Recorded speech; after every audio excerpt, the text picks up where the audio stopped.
이기는 공동체란 이기는 힘의 원천이신 주님께 제대로 붙어있는 공동체가 이기는 공동체라고 할 수가 있겠어요. 그러니까 한마디로 공동체 주체가 교회가 아닌 거죠. 모든 걸 아시는 주님이 공동체 주체라는 사실을 우리가 잊지 않아야만 거기서부터 몇 가지 이기는 공동체 조건들이 나오는 거예요. 첫째, 투명하다는 거예요. 교회의 아픔이 공동체 전체와 신속하게 공유되는 투명함입니다. 권력자들이 예루살렘 교회를 죽이려고 작정했어요. 권력자들에게 체포됐고 신문당했고 협박당해서 예수 이름 사용 금지 협박을 받고 풀려났어요. 그런데 이 사도들이 이제 풀려난 다음에 그런 위치에, 그런 입장, 그런 해석을 하면서 존재한다는 이유로 권력자들의 협박이 별로 대수롭지 않다는 듯이 여유를 부리지도 않아요. 무슨 말이냐면 무슨 얘기를 해도 괜찮아요. 무슨 얘기를 해도 어떤 상황에서도 하나님은 이 공동체와 신자들을 능히 지켜주실 수 있는 분이라는 사실을 믿었기 때문에 기꺼이 다 오픈할 수 있는 공동체가 됐던 거죠. 이후에 보면 초대교회는 정말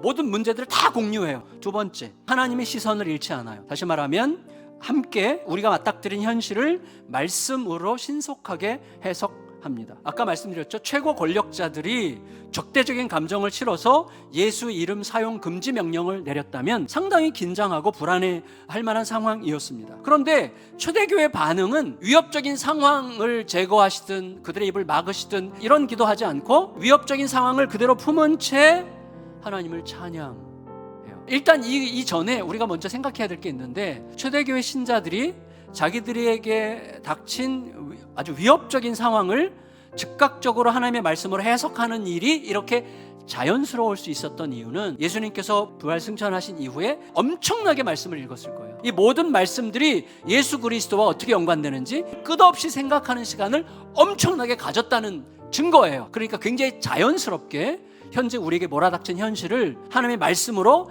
자연스럽게 설명해 내는 것입니다. 말씀과 상관이 없어 보여도 사실은 우리는 그걸 믿고 있어요. 모든 통치자가 모든 걸 아시고 모든 걸 다스리시는 분이 하나님이시라는 사실, 그 믿음 위에서 우리는 하루하루를 살아가기로 결정했습니다. 바로 거기에서 말씀이 현실이 되는 능력이 나오는 거예요. 그러면 어떻게 되는가 하면 그 기도를 가지고 기도를 할 때 뭔가를 결단하고 순종할 힘이 나와요. 순종하고 나면 불안과 두려움이 상당히 완화되면서 다시 리스타트 할 수 있는 힘이 딱 서는 거예요. 세 번째, 이기는 공동체의 조건은 하늘과 땅이 통한 증거들이 분명하고 쌓여가요. 여러분, 말씀에 비추어서 상황이 해석되니까 사도들과 성도들은 자기들이 뭘 기도해야 될지 아는 거예요. 그들을 막아주시고 우리를 보호해 주시든지 뭐 이런 식의 기도를 할 법해요. 근데 이 사람들은 다만 그들의 위협을 굽어 봐주세요. 그리고 그들의 위협이 그대로 있더라도 저희는 담대히 말씀을 전하게 해주세요.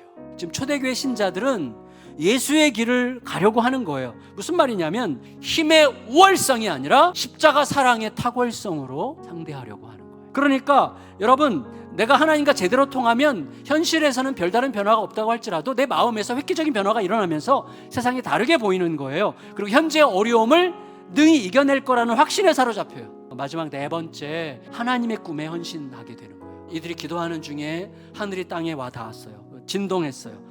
그러고 나타난 현상은 담대하게 말씀을 전하게 된 건데, 그것 말고도 또 있었어요. 믿는 무리가 한 마음과 한 뜻이 되어 모든 물건을 서로 통용하고 자기 재물을 조금이라도 자기 것이라 하는 이가 하나도 없더라. 저는 이걸 이렇게 설명하고 싶습니다.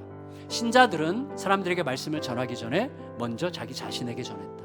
말씀이 자기들 통과한 결과를 보여주는 거예요. 그래서 말씀을 내가 제대로 전하면 그 말씀이 거울 혹은 빛이 됩니다. 그러니까 나를 붙들고 계신 예수 그리스도를 더 자세하게 들여다보게 만들어요. 그래서 어떻게 되냐면 나의 부끄러움을 깨닫지만 결국은 나를 붙들고 계신 예수님을 더 보게 해서 내가 지금 어떤 불행하고 힘겨운 상황 속에 처해 있든지 간에 나보다 주님을 더 붙들게 만들어요. 그때 어떻게 됩니까? 우리는 불안하던 마음에서 벗어나요. 넓은 들판으로 가는 거예요. 너그러워지고 관대해지면 어떻게 되죠? 다른 사람들의 필요가 보여.